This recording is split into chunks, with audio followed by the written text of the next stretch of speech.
Hello po mga kababayan, si Dante Maravillas, Bicolano vlogger broadcast journalist from Albay. Si DPWH Secretary Vince Dizon nasa Davao na.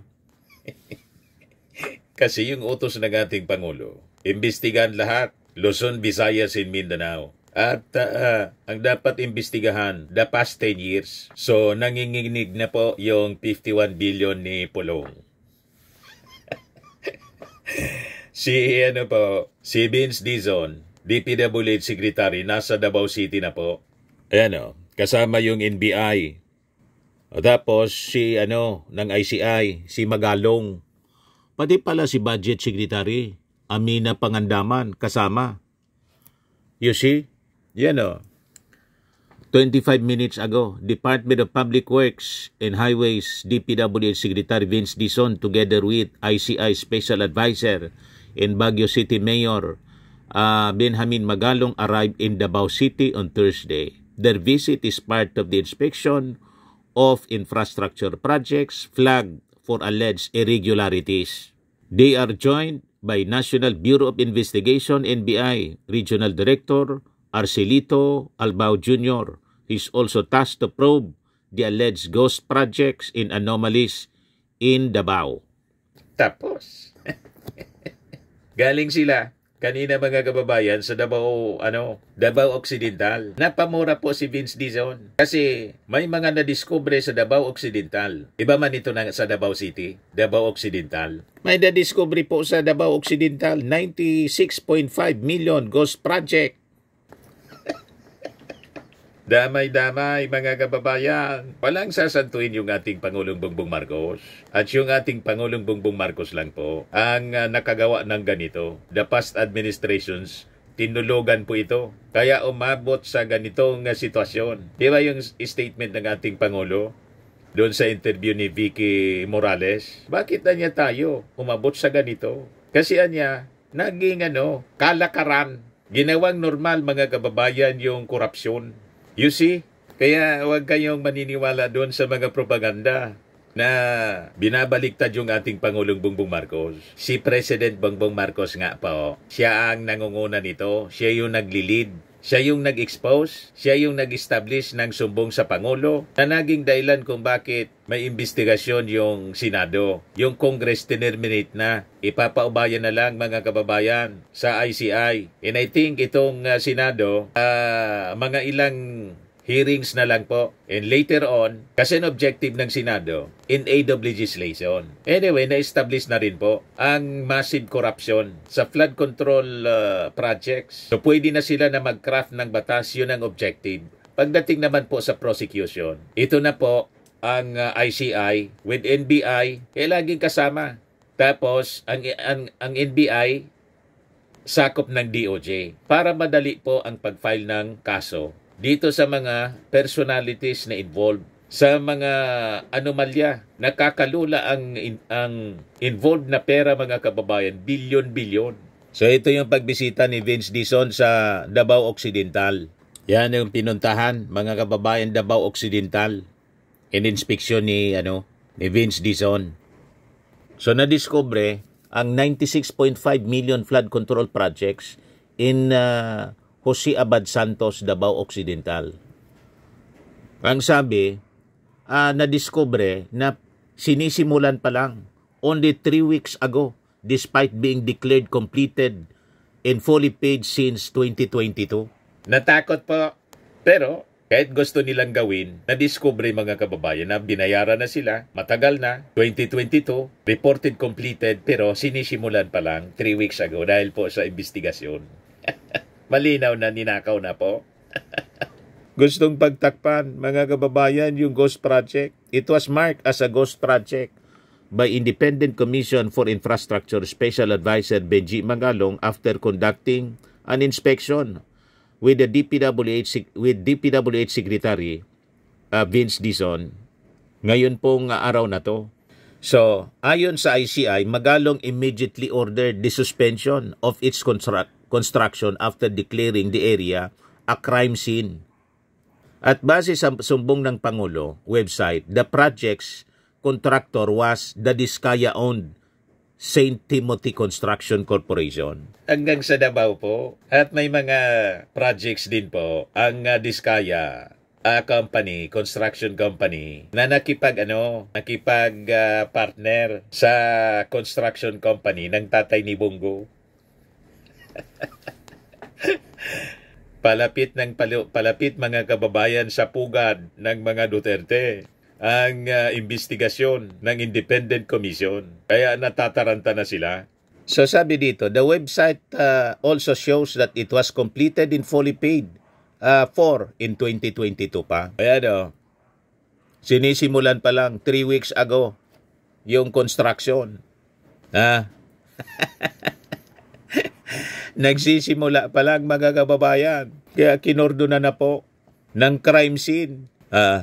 Ganon tayo pinagluluko nito mga contractors kasabwat yung mga politiko.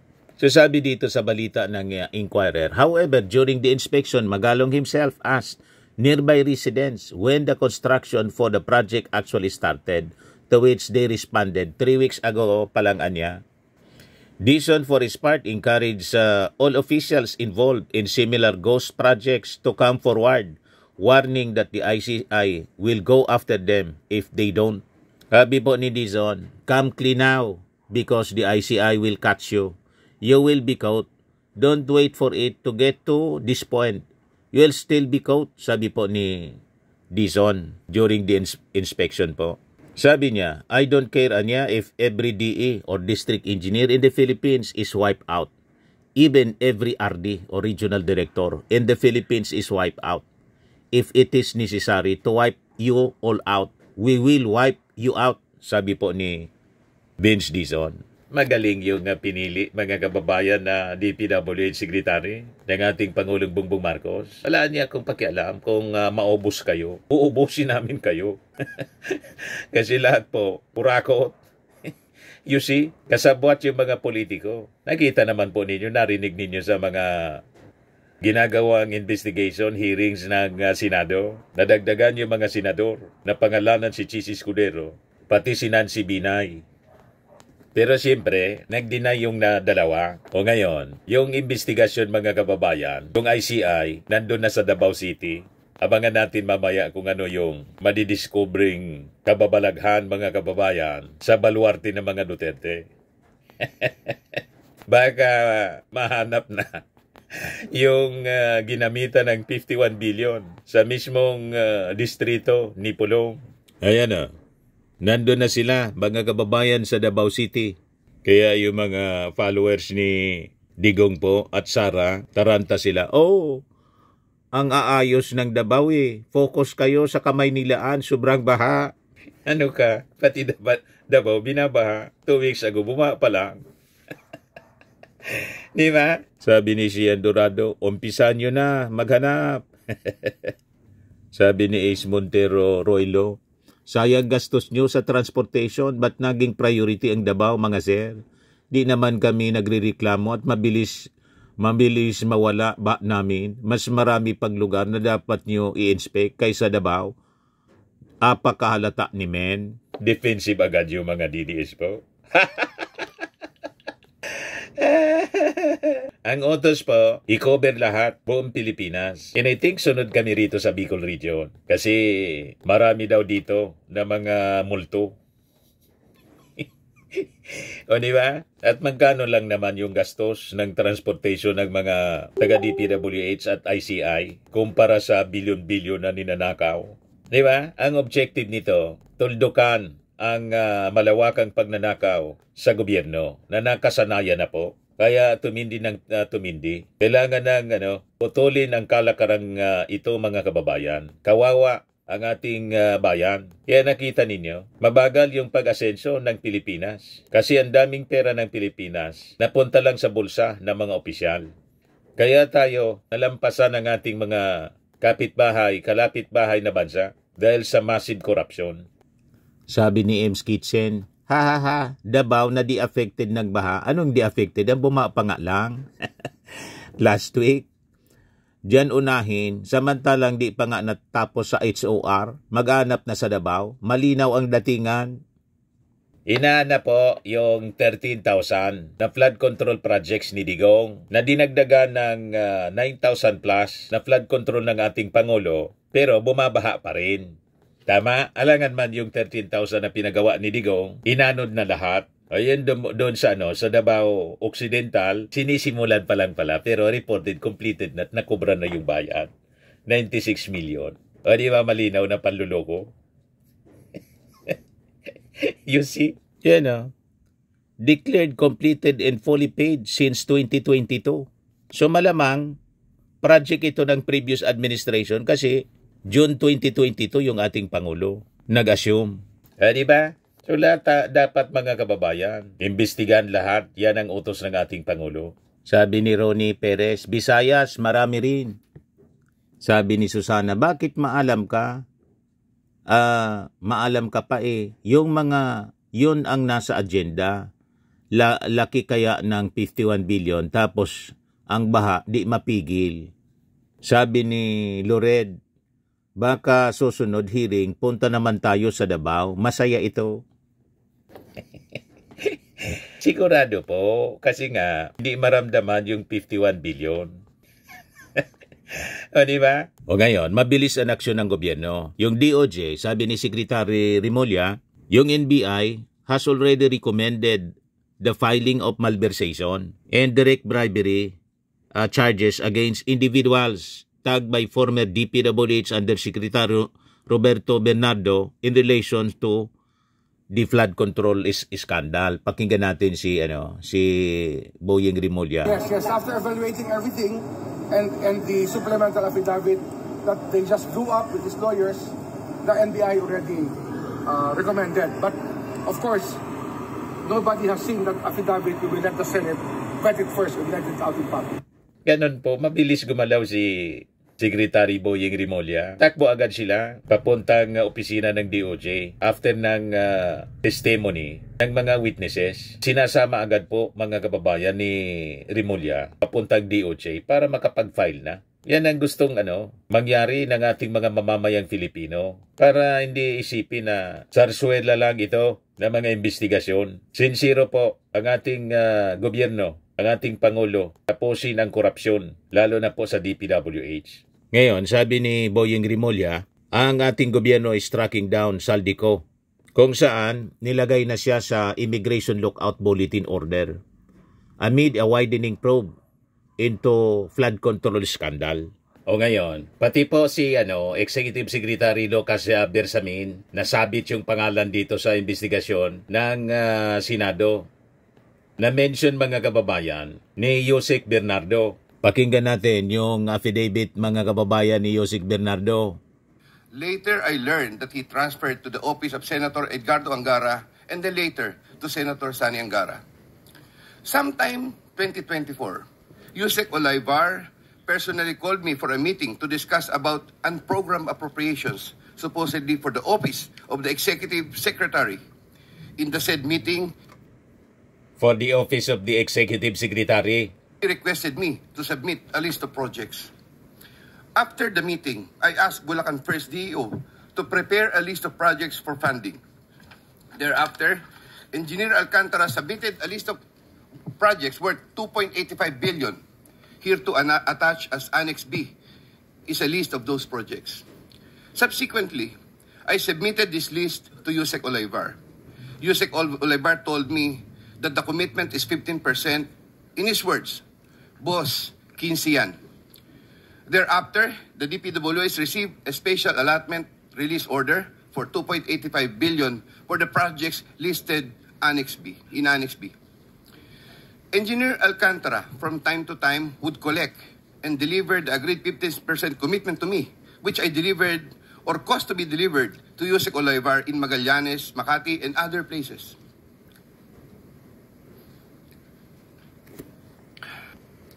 For Ramon Bong Revilla, sometime in the year 2024, Senator Revilla and I met where I gave him a list of projects given to me by Engineer Alcantara. Senator Revilla asked for a commitment, which I suggested. Then he approved at 25% of the total amount of the projects indicated in the list here to attach as Annex C. I relayed the 25% commitment to Engineer Alcantara and told him that Senator Revilla will appreciate additional contributions for his senatorial re-election bid.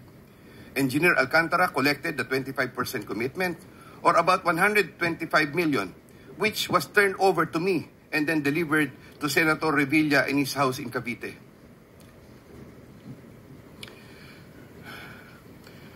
Senator Nancy Binay. Sometime in the year 2024, Carlin Villa, a staff of trusted confidant of Senator Binay, called me and asked for a commitment which was set at 15% of the total amount of the projects indicated in the list here to attach as Annex D. I relate the 15% commitment to Engineer Alcantara. Engineer Alcantara collected 15% commitment, or about 37 million, which was turned over to me and which I then delivered to Senator Binay at a house in Quezon City. Ngayon, kasi nabanggit yung Office of Executive Secretary, nag-react po si ES Lucas Bersamin. So ito po yung kanyang statement. Statement of Lucas, Executive Secretary Lucas P. Bersamin.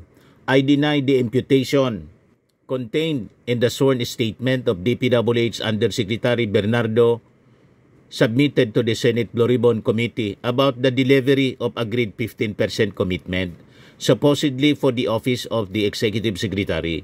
The imputation niya is not true. In the first place, the office of the Executive Secretary has no involvement in any way with budgetary allocations relevant to the DPWH. In the second place, the OES has no dealings whatsoever with either Undersecretary Bernardo or DepEd Undersecretary Olaybar, who has earlier denied the allegations made by Undersecretary Bernardo. I stand by my untarnished record as a long-serving public servant, first as a career judicial officer and now as Executive Secretary.